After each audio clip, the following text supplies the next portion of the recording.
of the grace of God in its various forms.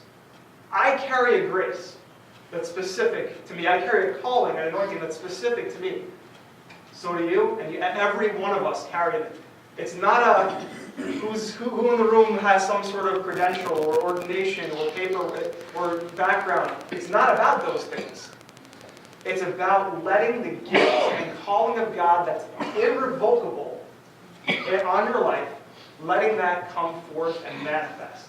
And so this forum kind of creates an opportunity to do that in a new way. And so you'll find in short order, one of the things we're going to be doing differently on Wednesday nights, in addition to being in this room, is I want to have kind of a rolling cycle of different members from the church sharing the word, sharing out of their walks with God, sharing, and then this is where the second facet of this comes into play, sharing out of their encounters with the living God. And so there's two things that I think God's been really showing me in this new season. One is there's got to be more room for the body of Christ and its many members to express itself. And the other is, this is a church of God encounterers. Encounterers is not a noun, but we've created a term for United with Christ Wysox. This is a church where encountering God is a staple. It's a quintessential element.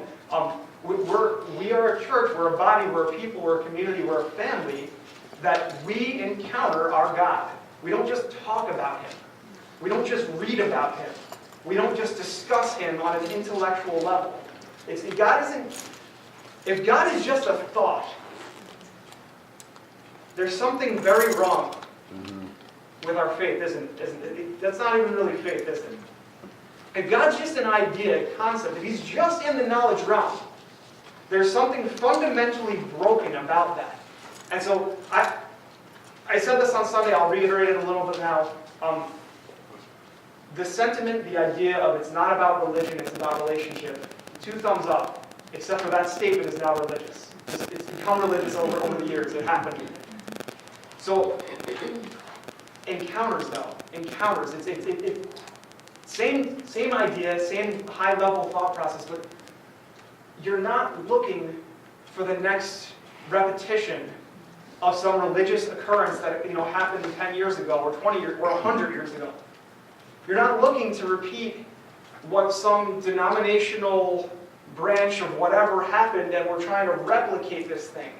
I'm not against denominations, by the way, but I do find that there's a trap that can occur where in denominations, and this also happens in non-denominationals as well, but you end up falling in this trap, this rut where the goal, the end game almost becomes, how do I replicate the glorious thing that happened X number of decades ago? I don't want old manna. I want today's manna. Man does not live on bread alone, but by every word that proceeds out of the mouth of God. And it's a living, ongoing, continuous, relational thing, and encounters.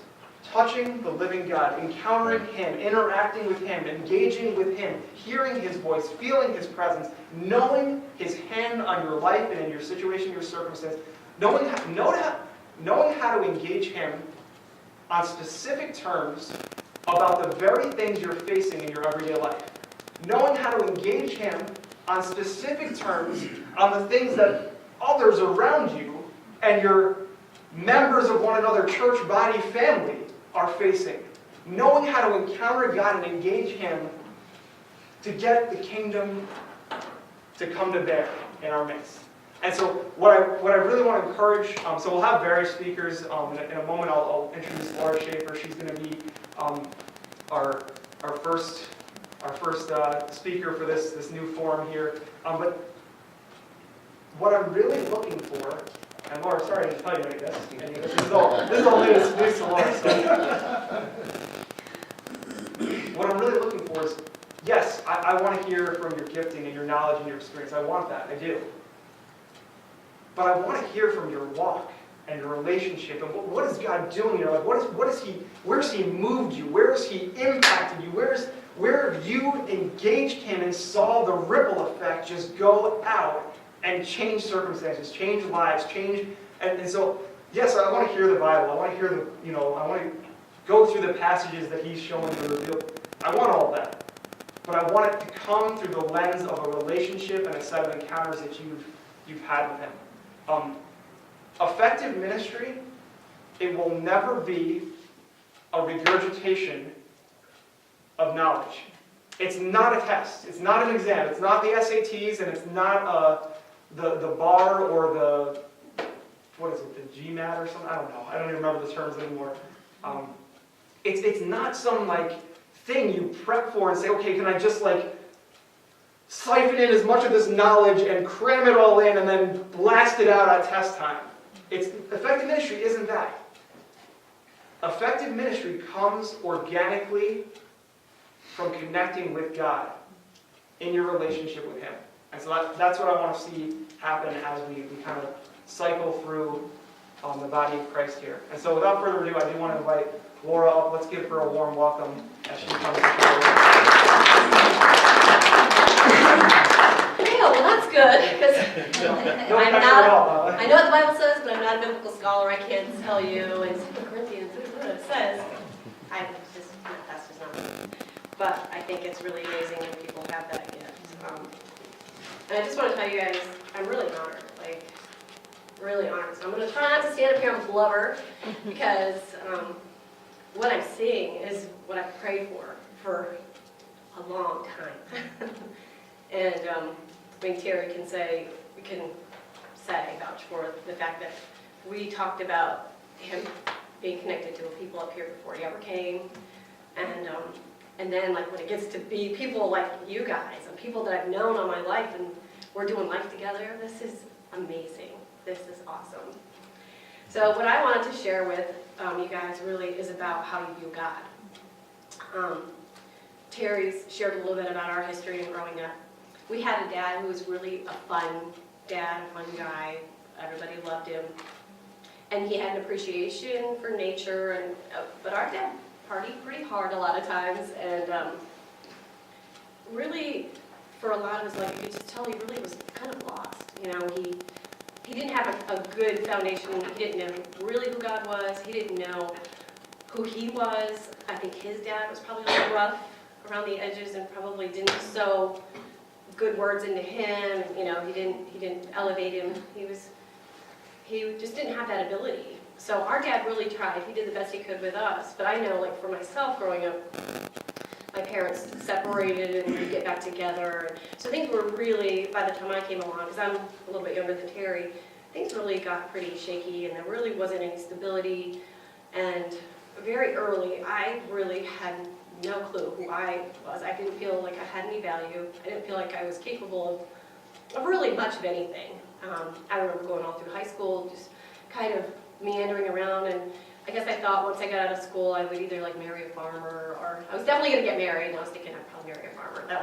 Those in my mind, that was my options. And before I even got out of high school, I was pregnant. I'd gotten into a relationship, and that was not very healthy.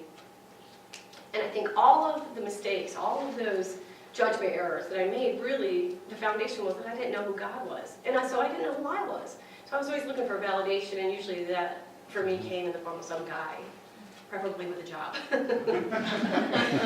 So what God has taught me, when you fast forward 30 years, he's really shown me who he is and how messed up my view of God was.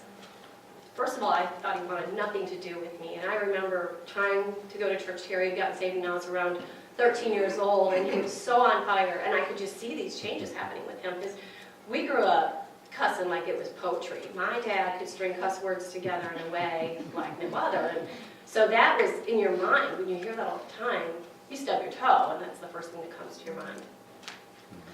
Well, I saw Terry changing. He went from having a really colorful vocabulary to just not. And hearing him say, oh, darn it, or oh, shoot, or, I was like, what is happening here? And so that was the seed. Well, it took a long time for that seed to take root. And I had to probably die several times before it ever really sunk in. The first time I heard God, and where I really knew it was God, I was alone. I had just been dumped. I had 2 little girls. I was basically homeless. I was not living here where my family was. And I remember just, I don't know what there was about water, like I prayed in the shower. I remember just laying in the tub, just wallowing in self-pity and just saying, why? Why me? Why is it like this? And all the voice of God said is, you know why.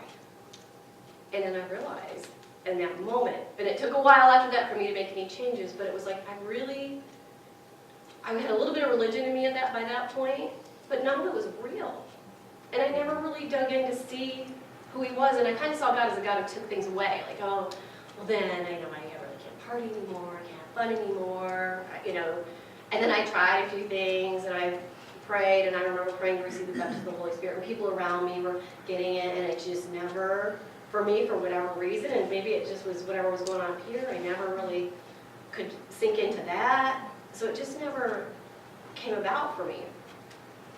Well then, in '96, I was pregnant for twins, and living in really severe poverty, I lived in a place that was a trailer that somebody basically gave us, and cooking on a little cook stove that you plugged in, and I had a rice cooker and a freezer that didn't freeze ice cream, which is still better than a lot of people had, but it was pretty rough.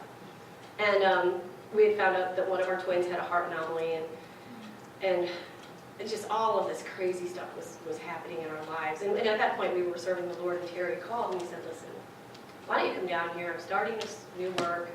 The prenatal or neonatal, like a really good neonatal division at the Roanoke Community Hospital, like 23 in the middle of the world or something. He said, so why don't you come down here?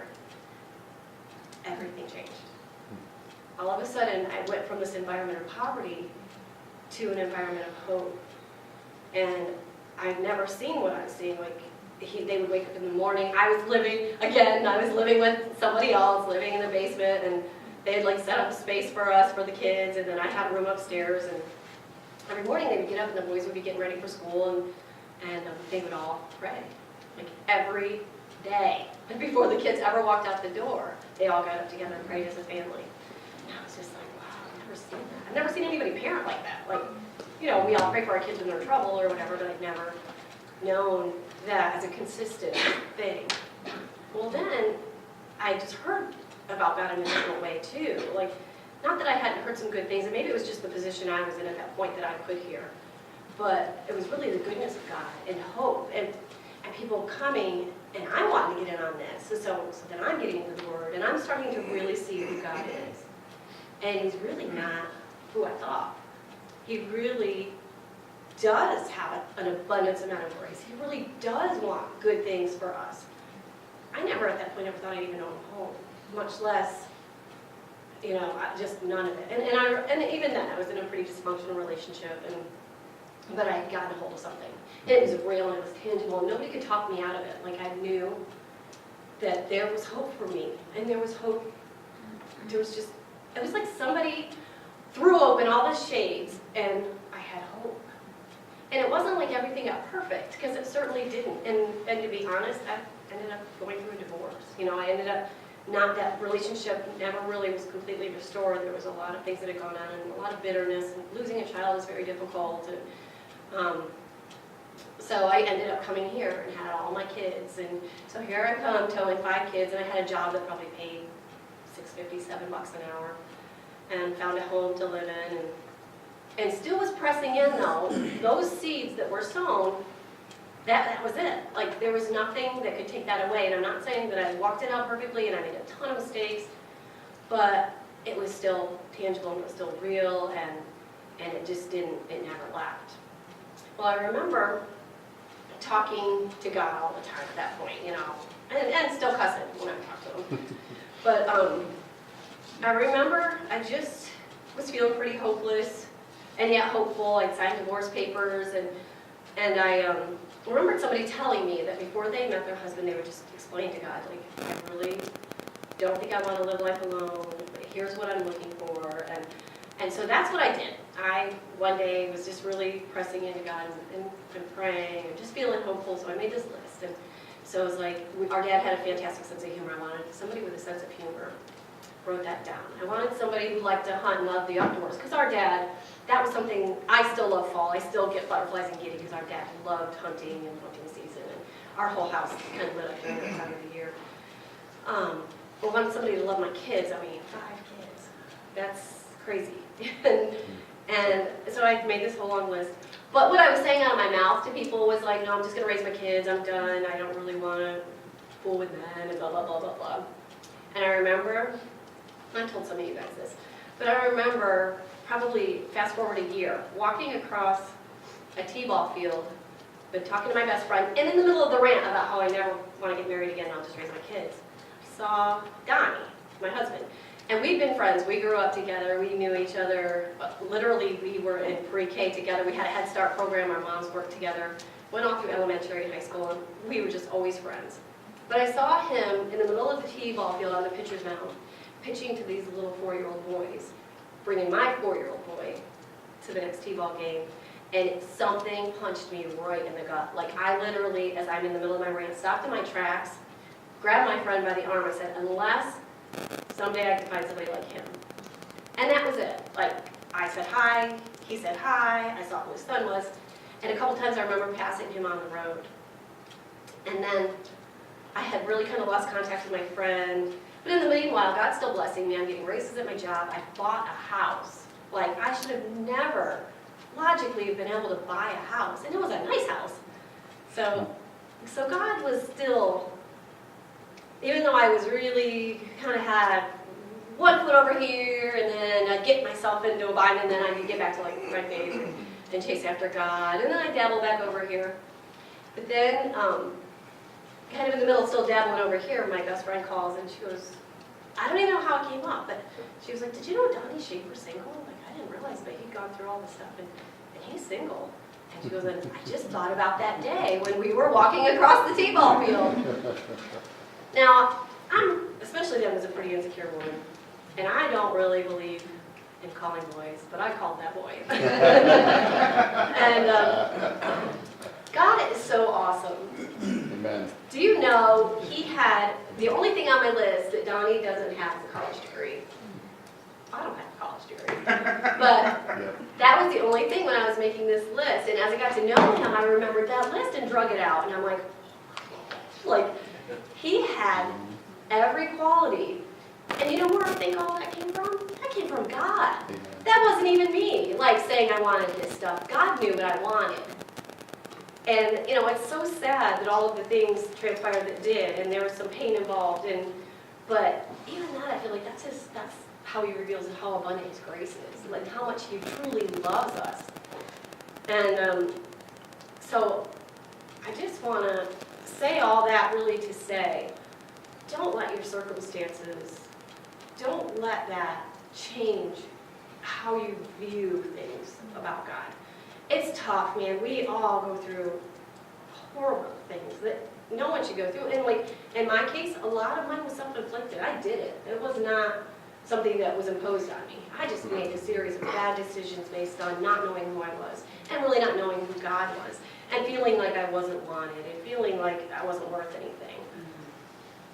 But as this happens, like as God would show me the things that he was doing for me, and some of it without even my knowledge, what happens is you get faith. It's like, wait, I guess I can trust you, because like literally the situation I'm in right now, so often when I reflect on that, I reflect on, let me see if I can find it, I had to write it down, because I don't know it, 1 Corinthians 2:9. And the reason that always sticks with me is because a lot of times when Terry would preach back in Roanoke, when we were all there, I just remember him looking us right in the face and pointing his finger at us and saying, no eye has seen, no ear has heard, nor has it entered into the heart of man what God has in store for him. I had no idea what God had in store for me. I literally could say, and we have bad days, and I've got drama, like everybody. I've got a kid that I literally am on my belly, bawling out to the Lord to save, but no, my eye hadn't seen, my ear hadn't heard, it hadn't entered into my heart that I could have the life that I have, that I could live in the house I live in. And I don't live in a mansion, it's just a little log home. But do you know, since I was a kid, I always wanted to live in a log home. I had no idea Donnie had a log home. I had no clue. We had a conversation, and I was excited because I bought this house by myself, so I was pretty proud. And he's like, oh, what kind of house is it? And he's like, oh, well, I have a log house. Do you like a log house? Or no, actually, I said, I've always wanted to live in a log home. And I was just like rambling on like I do. And he's like, oh, really? So we always joke that he built that house for me. So, he cares about it all. He cares about all of it. He cares that I wanted to live in a log home. He cares that I wanted a deck with a view. He cares that I wanted somebody with a sense of humor. And the thing is once I started to see God's love for me, I was able to love people with the right heart. Like I wasn't trying to figure out how they could help me out of my mess that I made, or have to put on this big show that I'm something I'm not because I was so ashamed of what I really was. And then beyond that, then I could love people for who they were. They could love me for who I was. I was loving God, and eventually you really start to love yourself. And it's not because I do anything great, but it's just like He loves me, so of course I love myself. And if I don't do that, I can't love you. And then you start to get this confidence in this faith, because I started to see these things that He wanted to do for me. He really did give me the substance of those things that I hoped for. He gave me the evidence of those things unseen. And so, this is just like one small thing. Donnie and I have been together 12 years, and it is just like one huge testimony of the goodness of God. He is just so good. And all you really have to start to do is look for it. Even if you have to look at the one-bladed grass coming up through this really cold snow, or if you watch a sunset or the sun coming up, or you look at a kid playing, like there is always something. When it gets dark, there's always something. Yeah. And so I just want to encourage you to dream. Don't, look for the one thing. If there's only one thing right now that you can consider that God has done for you, one thing, even if it's just sucking that breath in the morning when you get up, focus on it. Because what happens is all of a sudden your eyes are open to all the goodness that's all around. And then your faith muscle starts to grow, and it's like, maybe I could have a business. Maybe I could. Whatever, fill in the blank. Whatever it is that you want. Because that stuff, that comes from God. That's not us fantasizing. He's got this plan. Like, we've just got to get in the flow. Yeah. Yep. And so I just want to encourage you with that. And to encourage you from the place of being that person with no hope. Really. I literally went through a period where I was suicidal. I just had no hope. And going from that to being like, you couldn't kill my hope. Like you couldn't tell me somebody is not able to be saved. You couldn't tell me somebody's not able to change. Because that's a lie. Your predicament does not define your destiny. So if you're struggling right now, and we all have some sort of struggle, that does not define your destiny. And if you can just find that thing to believe in, for Abraham believed and it was counted unto him as righteousness. Yeah. So we need that. I want that. Yeah. And I don't know, where am I for time? I don't want to You're good. overdo it. Yeah. Okay.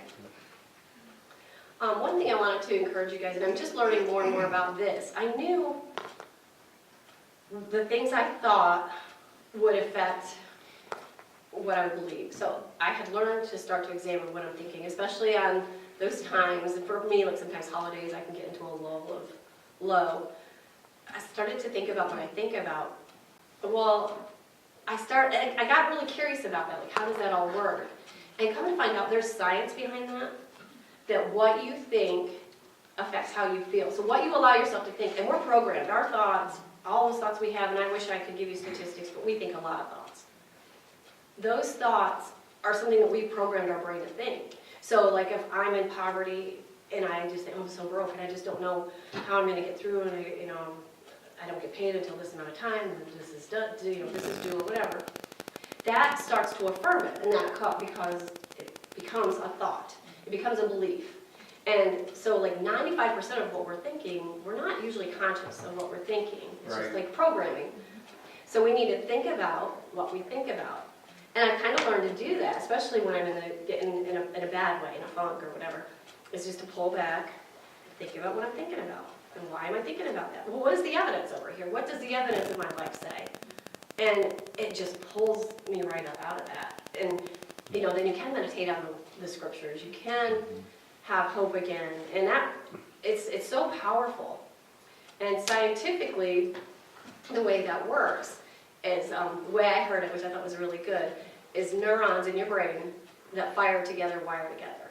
So how you think dumps all these chemicals in your body, okay? So we know, like if you're depressed, if you struggle with depression, a lot of times I'll call that a chemical imbalance. And I'm no doctor, I'm just dabbling in stuff, and I like to read. But, so if you're thinking the thoughts, which God knew, which is why it's in the Bible about, you, or Tim could probably correct me, but it's like, the things that are pure, the things that are holy. Meditate on these things. Like there are a lot of scriptures in the Bible. We have all these self-help books, read Proverbs. It'll tell you, you know, exactly what we need to do to help our mind. But, so as we think those positive thoughts, serotonin or dopamine levels, all of that raises up, so then we have hope. So then we dare to dream. So then we dare to hope. So then we dare to dream. So then we have faith. So then we know faith without works is dead. So then we can kind of start stepping forward to that thing. Yeah. Like, okay, maybe I can have this. Well, then he confirms it like, oh yeah, you can have a really good man love you.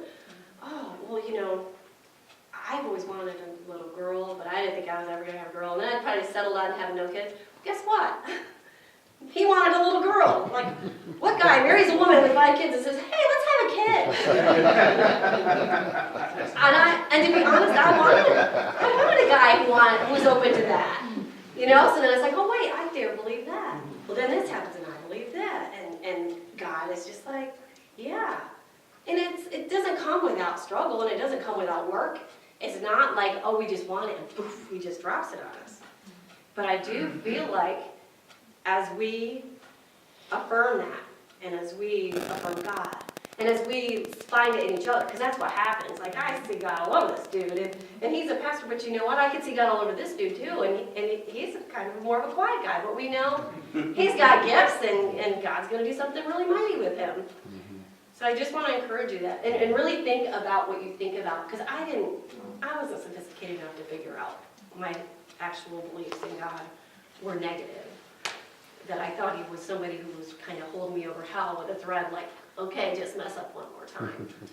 That's so not him. And that grace is so abundant. And the more you get it, the less you want to mess up. When you really realize what that is, the less you want to do whatever it is. And it's not like a huffing and puffing, like, you know, I'm just never going to do that again. Pretty soon your nature starts to change because your thoughts are changing. Yeah. So you actually become that new creation, I believe. Yeah. So I guess I'll finish with this, and it's a quote from Albert Einstein. And he said, imagination is everything. It's the preview to life's coming attraction. Isn't that awesome when you think about that? I'm going to say it again. Imagination is everything. It's the preview to life's coming attraction. So I want you to dream. I really want you to dream because, you know, we're changing this place. Yeah. And as we do that, we're going to change the environment, and people are going to change. Amen. And this is going to be a different place. Just like I'm a different person than I was 30 years ago, and y'all are probably different people than you were, this whole place is going to change. And it's going to change for the better. And we have the opportunity to affect its environment in a really big way. Yeah. That's it. Thank you so much. I'm really honored that you guys...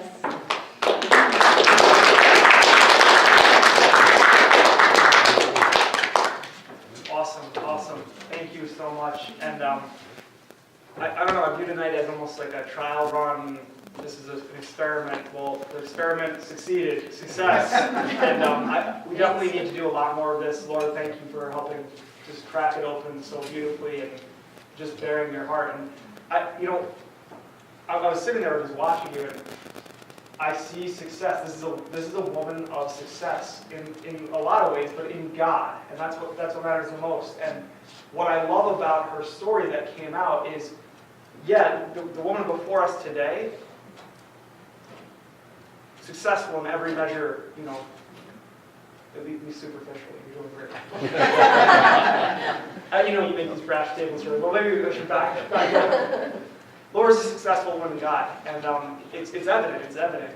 But what I love about her testimony, I love about what she shared is, God works the good through all things for those that love Him and are called according to His purpose. Romans 8.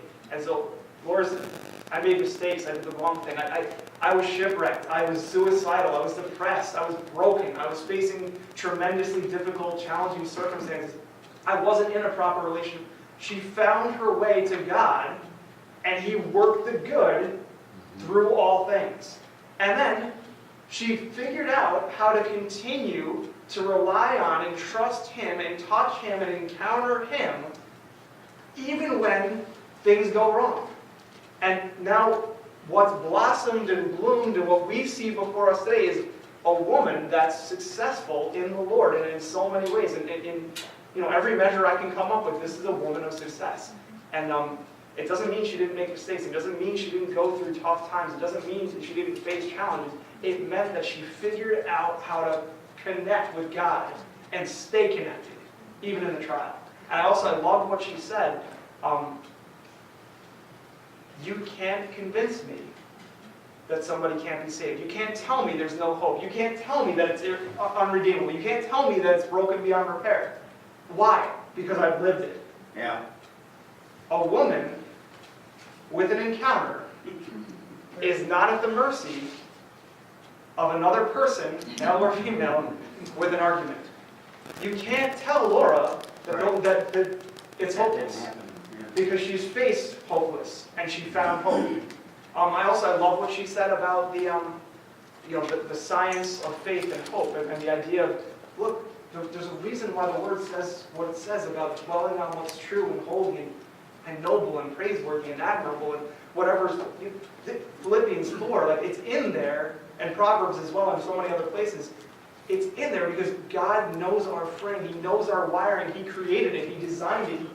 He birthed it. And so He understands what makes us tick and how we operate. If we start to reflect on and dwell on and meditate the goodness of God and His kingdom, literally, scientifically, what she's saying is it creates channels and pathways in our thinking, our neurons, our brain patterns.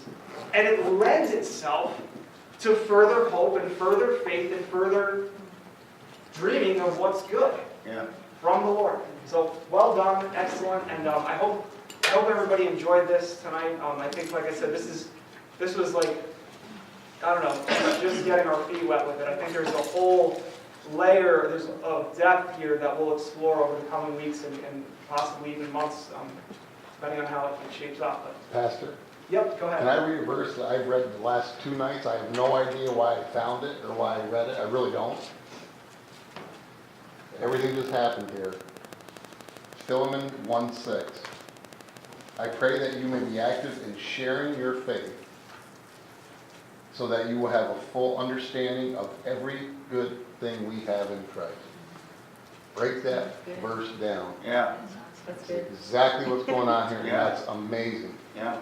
By sharing of our faith, we realize every good thing we have in Christ. And that Yeah. statement, that verse is so broad. Read it one more time. One more time. Yep.